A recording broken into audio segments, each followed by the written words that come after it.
Hi all, welcome to Blasters arena. വലിയ ഭാവി കൽപ്പിക്കപ്പെട്ടിരുന്ന ഒരു യുവ പ്രതിഭയുണ്ടായിരുന്നു കേരള ബ്ലാസ്റ്റേഴ്സിൻ്റെ റിസർവ് ടീമിൽ. വൈഫൈ എന്ന താരത്തെക്കുറിച്ചാണ് നമ്മളിപ്പോൾ സംസാരിക്കുന്നത്. അതായത് മണിപ്പൂരുകാരനായ ഈ താരം കേരള ബ്ലാസ്റ്റേഴ്സിൻ്റെ റിസർവ് ടീമിന് വേണ്ടി തകർപ്പൻ പ്രകടനമായിരുന്നു കഴിഞ്ഞ സീസണിൽ നടത്തിയത്. RFDL ടൂർണമെൻറ്റിൽ കേരള ബ്ലാസ്റ്റേഴ്സിൻ്റെ റിസർവ് ടീമിന് വേണ്ടി 7 ഗോളുകൾ നേടിയ മുന്നേറ്റ നിര താരമാണ് വൈഫൈ. മാത്രമല്ല കേരള പ്രീമിയർ ലീഗിൽ 2 ഗോളുകൾ ഇദ്ദേഹം കേരള ബ്ലാസ്റ്റേഴ്സിൻ്റെ റിസർവ് ടീമിന് വേണ്ടി നേടിയിട്ടുണ്ട്.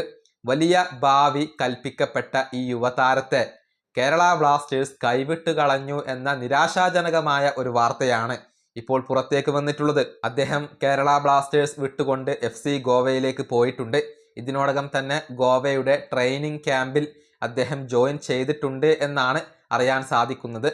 മികച്ച ഒരു താരത്തെയാണ് കേരള ബ്ലാസ്റ്റേഴ്സിന് ഇപ്പോൾ നഷ്ടമായിട്ടുള്ളത്. 20 വയസ്സ് മാത്രമുള്ള ഈ താരം നേരത്തെ മോഹൻ ബഗാൻ, ഹൈദരാബാദ് FC തുടങ്ങിയ ടീമുകളുടെ ഭാഗമായിരുന്നു. കഴിഞ്ഞ സീസണിൽ ഫ്രീ ഏജന്റ് ആയിക്കൊണ്ടാണ് കേരള ബ്ലാസ്റ്റേഴ്സ് അദ്ദേഹത്തെ കൊണ്ടുവന്നത്. തകർപ്പൻ പ്രകടനം പുറത്തെടുത്ത ഇദ്ദേഹത്തെ ബ്ലാസ്റ്റേഴ്സ് നിലനിർത്തി സീനിയർ ടീമിലേക്ക് കൊണ്ടുവരും എന്നായിരുന്നു പ്രതീക്ഷിക്കപ്പെട്ടിരുന്നത്. പക്ഷേ ഇദ്ദേഹത്തെയും കേരള ബ്ലാസ്റ്റേഴ്സ് കൈവിട്ട് കളയുകയായിരുന്നു.